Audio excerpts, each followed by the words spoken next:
And then there's some that's like, come on, man, don't do that. Man. Like, no, we're not doing that. But So it like, shows. It shows the mentality.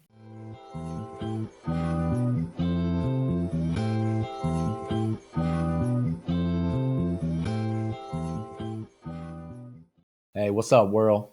Welcome to the first episode of Garage Talks. I'm your host right here, Desmond Reynolds, aka the Peacekeeper. This is the bricklayer today. This is the first episode, so I thank you guys for tuning in.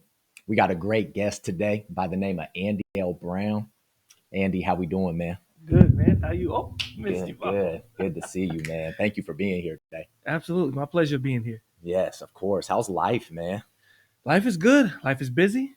Yeah. But good kind of busy. There you go. You know, there's a lot going on, a lot of developments, a lot of things we're working on, a lot of things that, keep life pushing, keep it exciting. Yeah.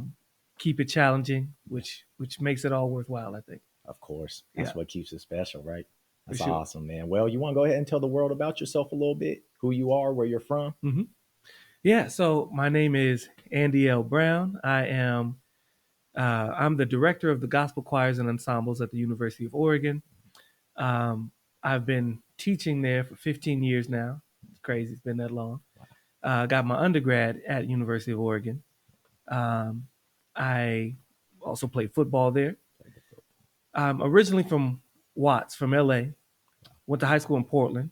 Okay. And so, I mean, at this point, I suppose I'm an Oregonian. It pains me to say that because, it's like LA, you know what I mean? Right. My heart is still there. Well, I mean, to be fair, it's there because of the weather and the diversity. Yeah. My family most of them moved out of South Central. So, everybody's on the outskirts, but it's just, it's the vibe of LA that I like. Right. The diversity, the fast pace. There's so much to do at all times. Yeah.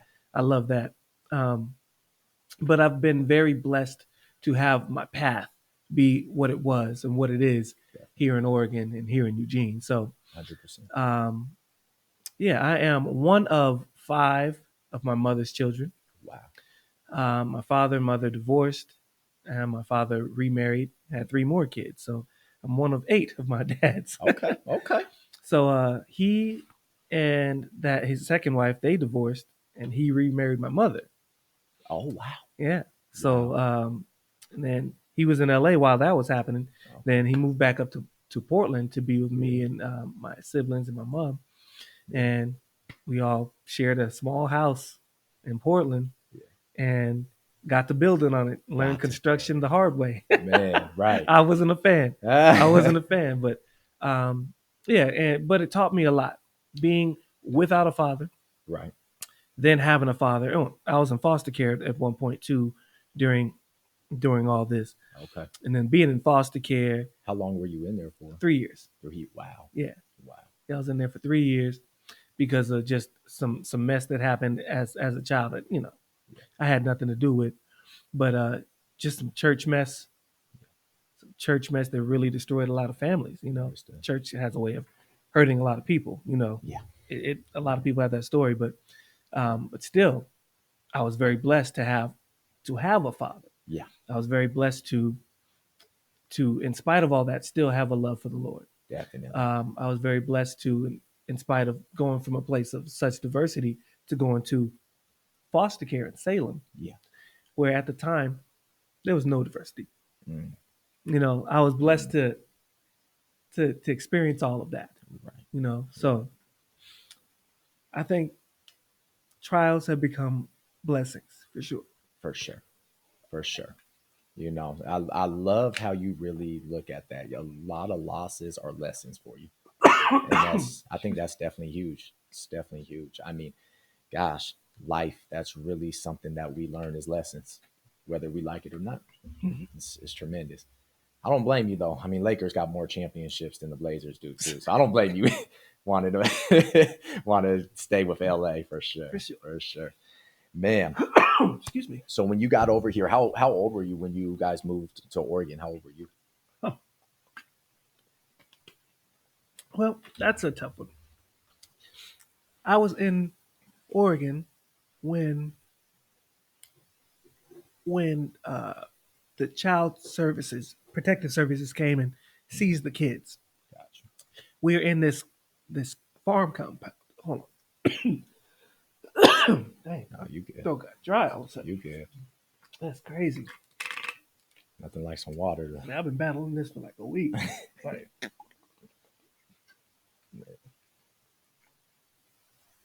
Like super dry throat. It's crazy. Yeah. Arizona will do it to you. You just had that Man, trip there. Arizona. man, that's what did it. Yeah, we're used to the rain, so That's what I did ain't it. gonna lie. Arizona will do that to you. I never been, but I hear. Hmm. Hmm. Okay, you know what you were saying? Yeah. So how old were you when you got to Oregon once Oh, everything right. went down? So I was in foster care. Actually, we were at this farm compound that was owned by the church. Oh wow. That was in Sandy, Oregon. Okay. And so the church was very big. It had a lot of corporate sponsorship, celebrity sponsorship, and so it owned property in different states. Okay. In Okay. California, Texas, and in Oregon. Gotcha. And we were at one of the Oregon properties. Hmm. And I was 3 years old when the CSD came in and seized all the kids because of just some drama and some tragedies that happened there. Gotcha. And been in Oregon ever since, actually. Wow. Okay. Gotcha. Yeah. Gotcha. So you get out to Oregon. You start going to high school out here. Mm-hmm. Coming to high school. Is that when you discovered football? No. I started playing football in middle school, Okay. and I didn't even like football. I liked soccer. Soccer was my sport. Mm. But then I wanted to be like my brother so bad. My big Mm. brother was my role model. He was my guy. Gotta And have those. and he loved football. Right. Right. And he wanted to be a football player in the NFL. Gotcha. You know, he wanted to be like Barry Sanders. Oh, that was man. his favorite football player. Okay. Okay. And so, because I wanted to be him, Mm-hmm. I said, me too. Said, me too. I'm following So your lead. that's exactly what happened. So he was in high school. He's 6 years older than me. So Gotcha. he's in high school. I'm still coming up, Right. and I'm just watching him do his thing. And I'm thinking, okay, when it's my turn, I'm going to do it too. I'm going to turn it out. Yeah. Yeah. And, that's kind of what happened, There you go. But yeah, if it wasn't for him, I would have been an MLS guy, Yeah. Yeah. Major league. That was my. I loved it. Man, right now they're making the most money. They making They're bank. making They make You see bank. those deals right now? International superstar. Man. That's the sport of the Messi? globe, Shoot. and we know nothing about fandom over here. Comparatively, we know nothing about superstar Oh athletes over here. man. Oh man. It's about soccer, Major League Soccer, Yes. footballers, man. Woo. Football, man. So that was where my path was. If it Right. wasn't for my brother, I wouldn't have never went to Oregon. Wow. Simple as that. Yeah. Never have happened. So when you were in high school, Mm-hmm. is that when Oregon took notice? Yeah. So my junior year, I had a breakout season. Okay. It was the first year that I started Gotcha. varsity. Okay. I used to swing as a freshman. I swung varsity because Gotcha. it's kind of good. Hey, yeah. But then- yeah. But there were seniors ahead of me. There were people ahead of me. Right. My junior year, they all graduated. Now there's no excuse. There's politics in high school. The PTA is like, no, my son's gonna play. Oh You know? man, yeah. Oh man, they think it's kid sports, man. Oh my gosh, it's amazing. So there's cats who, the mom's the president of the PTA. Right. He's gonna get in. He's gonna be a starter Yeah. where he probably shouldn't have been. Mm, mm. But they got pulled like that. They got So pulled like that's kind of that. what happened when they graduated. Right. Then there's no more excuse. Let's play the best Definitely. people. Yeah. And I was one of the best people. There you go. And it was me and this other cat named Olani Shabomahin. He was half white, half Nigerian. Oh, that's a fun name to say. It's a great name. I loved it. Great name. When he told me what it was, I'm gonna learn that. I'm gonna remember it. We call him Nee for short. Yeah. He went to a private school Okay. that didn't have a football team. So he came to my school. Oh, word. That's where we met. Man. Shoot. And he was just a big bruiser, Yeah. knocking people over. We were like a 1-2 punch. He would just Sheesh. run people over. I'd run around folks, juke. I became the Barry Sanders of the crew, right? Hey, there we go. And Go. kept me safe. I had no Hey. injuries. Hey. When you learn how to avoid, Yeah. I was little. I was little until my junior year in college. Really, A? Oh yeah, I Oh was man, little in high school. I think I graduated high school at 5'9.5", 168 pounds. really? High school graduate. I could not have told. When I met you, man, I was like, Uh-huh. this dude. Well, yeah. Well, I had a great um, strength and conditioning coach, Okay. Jimmy Okay. Radcliffe, probably the best in the country. Really? No exaggeration. Got you. He has tens of Olympians under his belt. That's A amazing. number of gold medalists. Okay. Yeah, Okay. And yeah. you were blessed That's to what he be does. It was a blessing, and I didn't know at the time. I definitely. soon found out. This Yeah. man wrote probably 2 books this thick on Sheesh. the importance and execution of plyometrics Okay. that every serious athlete or athlete's coach Okay. in the Okay. world knows about. Yeah. That's the man. He goes Gotcha. overseas every year to like Russia and uh, all these other serious powerlifting Man. countries Yeah. and gives all these talks about Yeah. plyometrics and lifting, how to do a technique. He's the guy. Oh my He's the goodness. man. So discipline's top of his list. It was, yeah. I thought I was disciplined. No, I didn't. No, I wasn't disciplined. I want to say no. I want to sound good. Right, No, it right. wasn't. I had no discipline. Really. Man. I had a base. Yeah. I had a base. Thank you, Father. My dad gave me a base. There, Jimmy Radcliffe there you go. turned it up. Not only did It's he huge. kind of instill discipline, Right. but he instilled accountability on Mm. another level. Mm. If it wasn't for my pop, I wouldn't have been ready for Jimmy Radcliffe. Gotcha. Because not only did he require excellence of you, he tells you he believes you can do it, but then he will do it with you. There you go. Anything he asked of us to do, he would do it with us.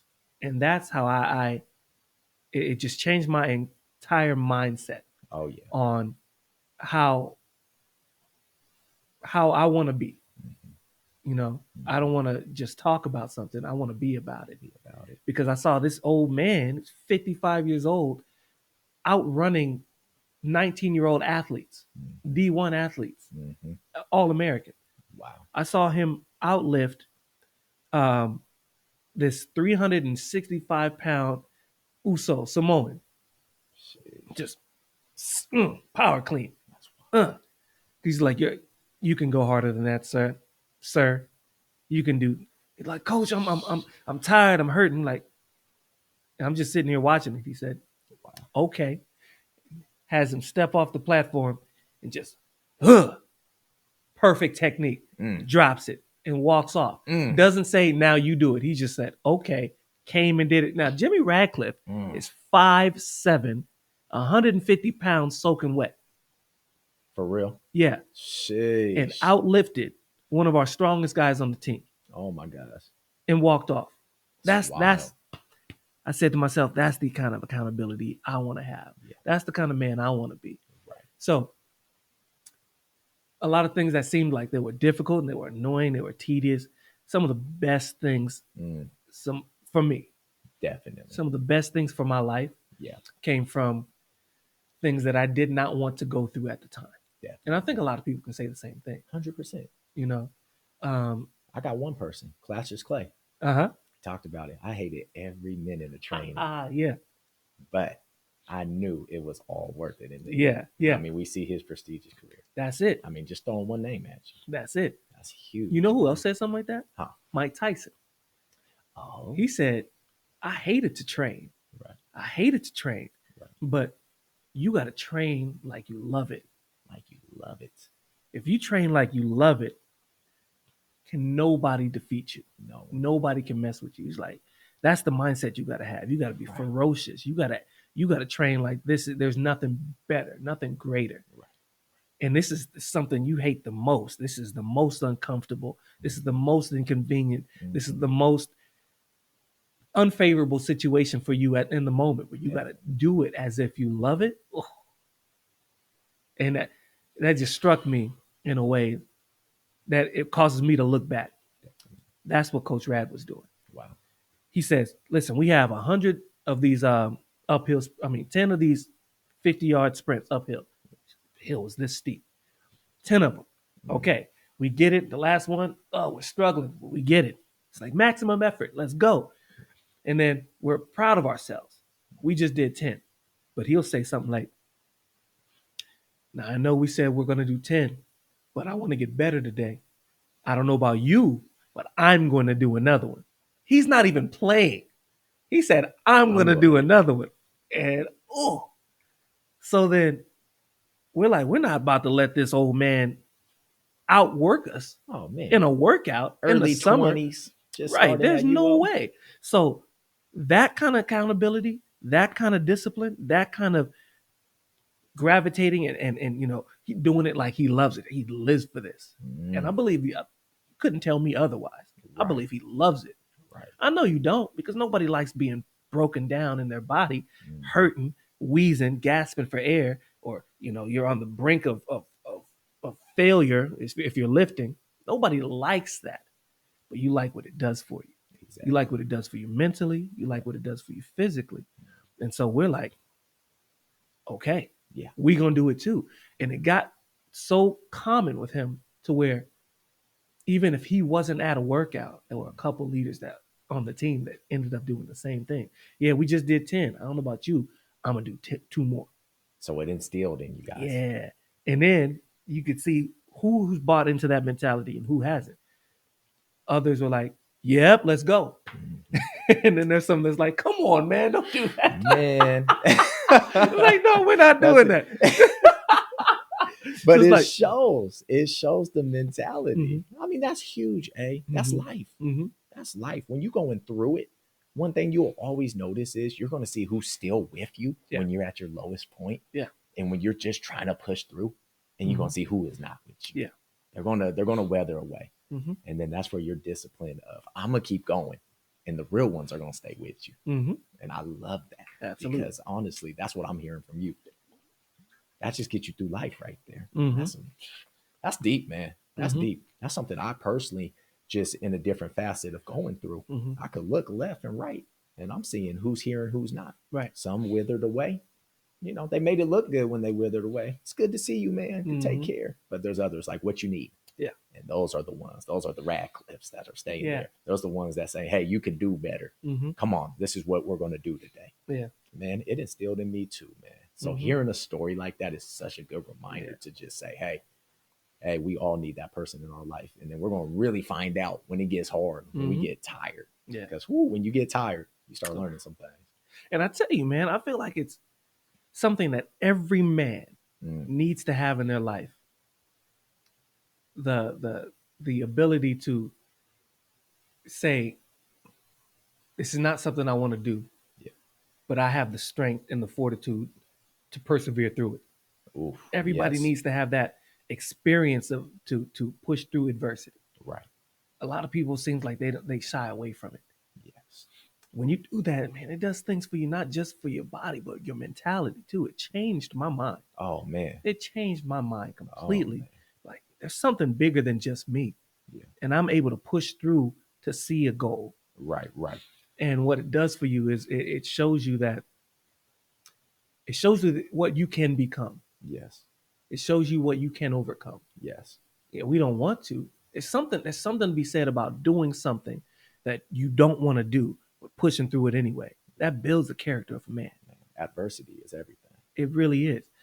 You can learn so much Yeah. during that time. Right. You can teach yourself so much about yourself Right. during those times.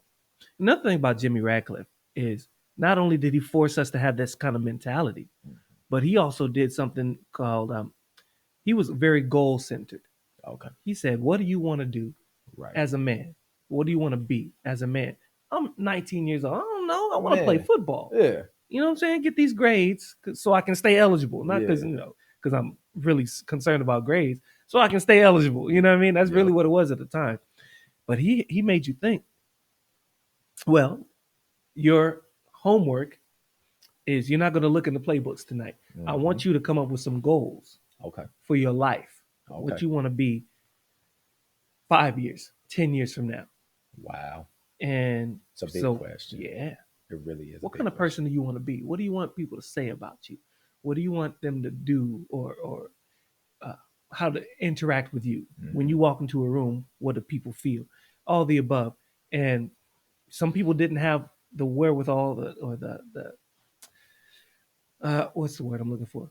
They didn't have the vocabulary to say, "This is Mm, what I want." They didn't even gotcha. have the formula to plot it out the right way. So he gave us a sheet and he gave us prompts, and then we fill in the blanks, and that's our goal sheet. Mm, And he did it himself, and okay. he would carry his goals around him everywhere he went, Okay. everywhere. And he had his goals back from probably the 90s, maybe even before. And so he's walking around with them. He's like, I never leave home without him. Take him out. We always test him. Hey, Coach Rad, you got your goals? Yes, sir. I got my goals right here. Just walk off. That was his Steve. So I got my goals. I don't Yeah. know. I don't think I ever told you about this. I don't think you have. These goals I wrote down 2005 when I realized, because they changed. But then in 2005, I realized exactly what I wanted in my life. Wow. And I wrote it on this sheet. And yeah, check that out. Let me check that And out. then what he did is he took it, he shrunk it down, Yeah. and then he laminated it and gave it back to me. And he Wow. did that for all the players. I've had that in my wallet since 2005.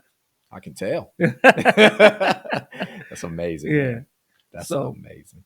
let me show you what it's. Let me read you what it says. It's amazing. It says my goal is, well, number one, to be the best Christian, athlete, entertainer, and role model to all who come to me in life. Mm, Number two, to be a good example of what a positive attitude, hard work, persistence, and a strong faith and trust in Jesus can achieve in everyday life. Number three, to always remember that my faith and obedience to Jesus is my first and foremost objective in life, there you go. and all the other most important aspects of a worthwhile life. And then the quote that best describes me in my life at this point in time was Philippians 4:13. I can do all things through Christ who strengthens me. Um, and then there were some others, like I will bless the Lord at all times, and His praises shall continually be in my mouth, which kind of fits to what I'm doing now with the gospel choir. You know Exactly. what I mean? 15 years strong. Oh my goodness. So I have this on me everywhere I go It's a reminder. as a reminder because of that man. Yeah. And I know you asked me earlier, do you have mentors in your life? I have probably four, Mm, and I don't four talk to them every day. mentors. Oh yeah, blessed, Wow. blessed life. My dad was my first mentor. There we go. My dad prepared me for life. Definitely. He prepared me for faith. Yeah. He prepared me for disappointment. Yeah. He prepared me for how to handle it. Mm, He prepared me for my next mentors. gotcha. My For other the mentor is a man named Dr. Johnny Lake, okay. who I met at U of O my freshman year in college. Okay. Now, here's the crazy thing. I was 19 when I met Dr. Johnny Lake. Did he come at the perfect time? Came at an interesting time in life. Interesting. It's always perfect. It's always perfect. Oh, But here's the thing. Remember I told you I was in foster care. yes. So when the children who were at the farm compound were seized, there were about 50 of us. Okay. They didn't know what to do with us. So until they figured out where they were going to place us, what home each kid was going to, Right. they had us in a holding facility called McLaren, which is a school for boys. Okay. It's like a juvenile detention center, Okay. right? And so they're holding us there as if we're bad kids.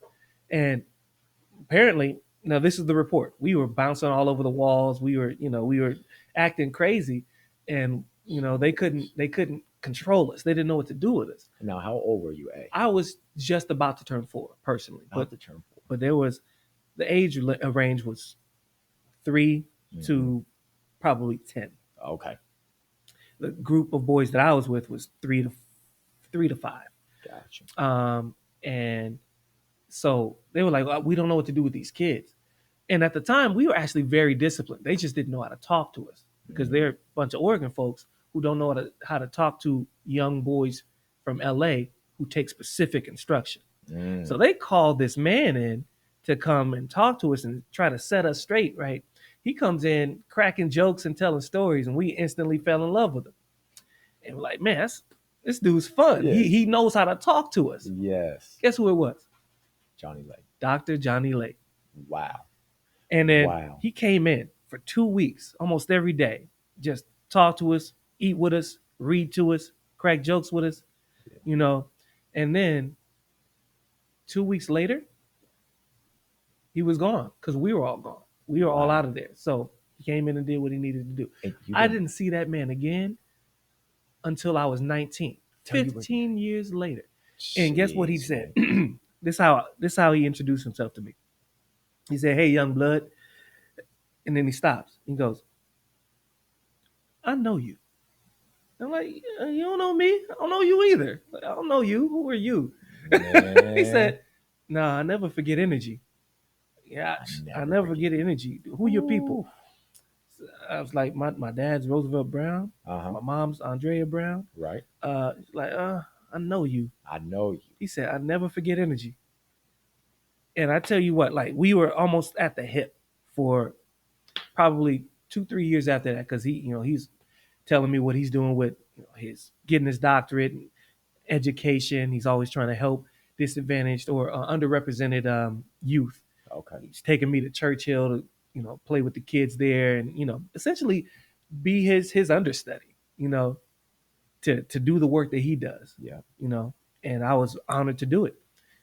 7 years after we met, we found out where we knew each other. 7 years, Yeah. 7 years later. That's crazy And how then- that works, man. And then he was like, "I was there." Yeah. I was like, "You were there?" He was like, "Yeah, I was there." And then he started rattling off stories like, "Sure was you." Man. And we didn't know until then. Wow. 7 years after we reconnected. He didn't forget the energy. He didn't, like, that man's real. Yeah. That's one of my mentors. Energy, man. I Yeah. love it. I love it. I tell people, I mean, listen to your heart first, but Mhm. energy keeps your heart beating. Mm-hmm. And that right there, Mhm. perfect example. Energy just doesn't Yeah. lie. Yeah. People can smile at you, they can tell you a joke, but the energy, if you're not feeling it, Mm-hmm. oh my goodness. But when you are feeling it, Mm-hmm. it's the best feeling in the world. Right. That's why they say love is a drug. It's the best feeling in the world. Yeah. Man. That's deep right there. And I respect people that are so in tune with energy that they can remember it. It's almost like a smell that you don't forget. Right. And then you smell it again, it brings you back to some place. Yes. 15 years later, 15. he was like, "I know you." That is wild. And look, we spent 2 weeks together. Oh, Not even every day. oh, And 15 years later, he remembers. oh my I was like, gosh. this dude's something special. Like, this man's got a superpower. Right. That's one of my mentors. One of my other mentors is, his name is Cedric G. Weary. He was the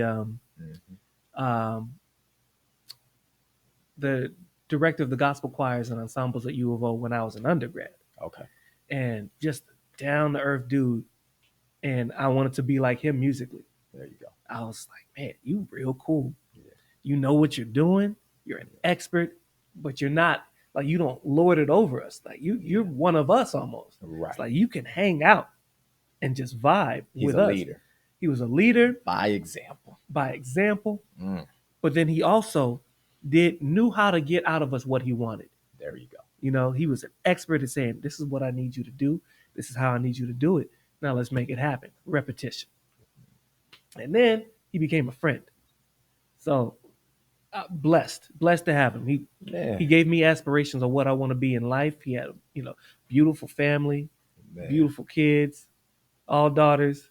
And I'm like, listen, I'm going to be the son you never had. I never told him that. It just kind of felt like that. Like, man, I want to be around this dude. You know what I mean?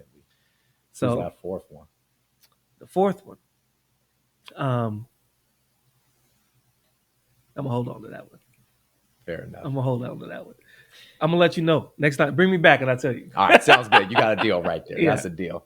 Man, so get in with football, having these mentors and having everything. Football, you're at U of O playing for 5 years. You did a redshirt year as well. Mm-hmm. How was football? How was it being a college athlete? How was it being here at Autzen? playing through the games. How was that experience for you? I mean, that's a loaded question. There's so many experiences, so many different emotions going into it Definitely. because I spent 5 years as an undergrad. Mm, My first year as a red shirt walk on. I mhm. was a preferred walk on, so I didn't have to try out. But they knew, that they wanted me on the team. Of And I course. was a preferred walk on because they recruited me out of high school, Yeah. but I had committed to a different school. Okay. Um, I thought I was going to go to USC. Really? I Back thought I was going to go to USC.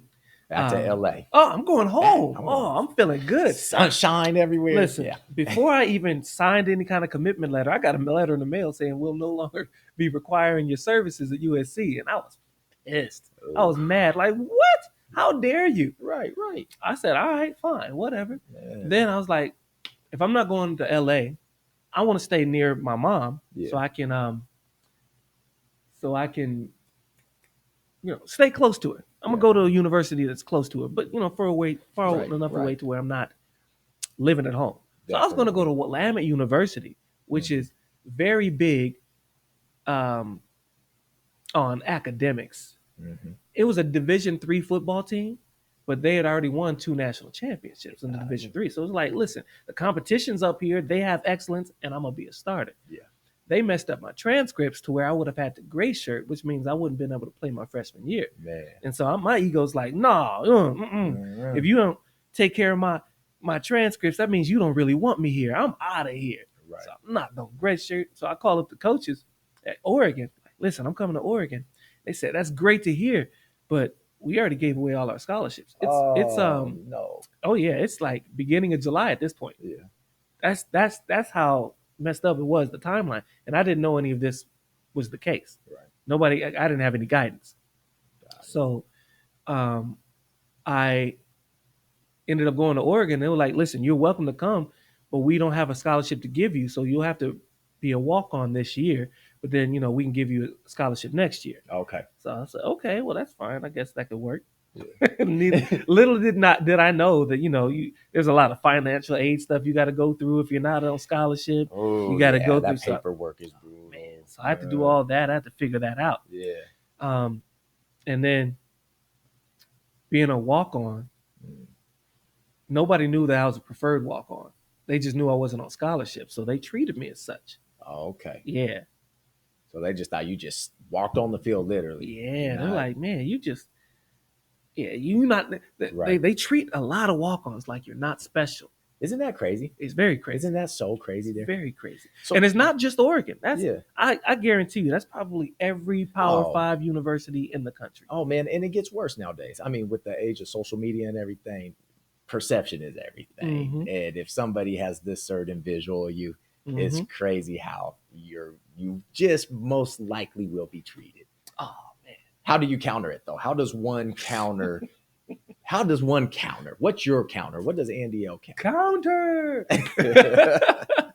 Look, I didn't really have a counter Okay. until I had confidence. Mm. Because coming into high school, I wasn't solid in my identity yet. I mean, coming into college, Okay. I was still my whole thing is I want to fit in. I want to be normal. I want to be like everybody else. As 99% of us want to. Absolutely. But then when you live life trying to fit in, trying to be part of the status quo, trying to be like everybody else, and you don't embrace your uniqueness that God put in you, the slightest thing can shift you off kilter, and you'll implode or 100%. explode or you'll fall apart. Oh my gosh, yeah. Because now you're basically you're teetering on a fine line, Mm-hmm. and your purpose is swayed by others people's opinion. Oh my gosh. And when you don't have purpose, I got to tell you, that's one of the craziest, worst feelings. Mm-hmm. Let's just be real. When someone doesn't have purpose and doesn't even, okay, let me even say this. When they don't try to find their purpose, Mm-hmm. oh my gosh. Mm-hmm. Because when you're walking your path, I Mhm. must say, it's a great feeling. It might be scary, Yeah. it might be discouraging at times, but at least you're walking your path. Yeah. And that's what's huge. Yeah. Purpose. Yeah. It's so true. I always got to remember that at times. Mhm. Follow your path, Yeah. especially nowadays with so many distractions on each end. Mm-hmm. It's huge, man. It really is huge. And I didn't have that. Gotcha. I didn't have that. I was still trying to be like everybody else. I wanted to Right. be popular. I wanted to be cool. I Yeah. wanted to be accepted. But one thing I've known, and my dad told it, um, my dad, Yeah. that's my fourth one. Yeah. Okay. I was, I had some hints right there, Yeah. but But he told Sorry. me, now I'll go into detail, next time. Yeah. Next time. Next time. But Yes. he told me when I was young, he's like, "You're not like everybody else, Andiel. Definitely. You can't do what everybody else does. You're You, Andiel. you're Andiel. There's never gonna be another like you. Yes. You're not Isaiah. You're not Bobby. You're not Mike. Those are my aces back then in high Got you. school. Got you. You're not Ronald. Yep. You know what I'm saying? These are the people I used to try to be like. Got I you. used to try to fit in. These were Right. the most popular black people in my school. Yeah. Yeah. So I'm gonna be like them. Yeah. You can't be like them. You got to be you. And Mm-hmm. I ran from it. I fought it. Okay. I didn't want to be that because being me didn't give me the results I wanted. I didn't get the attention I wanted. I didn't get the love that I felt I needed just being myself. Yeah. I didn't get validation like I thought I needed Definitely. just being myself. So, no, I'm running from it. Yeah. So I'm taking that. I'm trying to hear what he's saying, but I'm taking that being like everybody else gave me a false sense of security, but it was enough to keep me doing it. So I'm taking that little thin blanket into college. Yeah. So It's huge. so when I don't get the validation that I think I should for being a good athlete because I'm a walk on, Yeah. it hurt. It Yeah. shook me. I'm like, are you kidding me? Of You don't know who course. I am? Oh man, the You, insecurities you know my rise up. stats Everything. in high school? Yeah. And The pride, everything's when you go to college, like your high school stats don't matter. I didn't know that back then. Everybody's Yeah. good. Everybody's the best player on the team now. Right. But I'm still like, I'm better than most of y'all here. Yeah. You know, I'm faster than most of y'all. Mhm. I got more grit, more drive than you. Very few of y'all gonna outwork me. Mhm. Kellen Taylor, he might outwork me. Mhm. Justin Finney, he might outwork me. I can't think of anybody else. Man. I mean, that's how it was. And so, how are you not gonna treat me like everybody else? Mhm. So now my confidence is shook. I'll never let anybody know it. Right. But I'm just like, I'm emotionally on the inside. I'm like, I'm really starting to struggle with who am I then if Yeah. I'm not celebrated for my athleticism. You're feeling it. Yeah, you're really feeling it now. It's really Right. hitting. Because in high school, that's how I became popular. Yeah. That's how I started to, feel myself and my own identity. I excelled in athletics. Mhm. Okay, now I can be myself. Exactly. But if that's taken away from me now, who am I? Who am I? Woo, Right? man, that's a question people I try to ask if you put the phone down, if you try to get things done.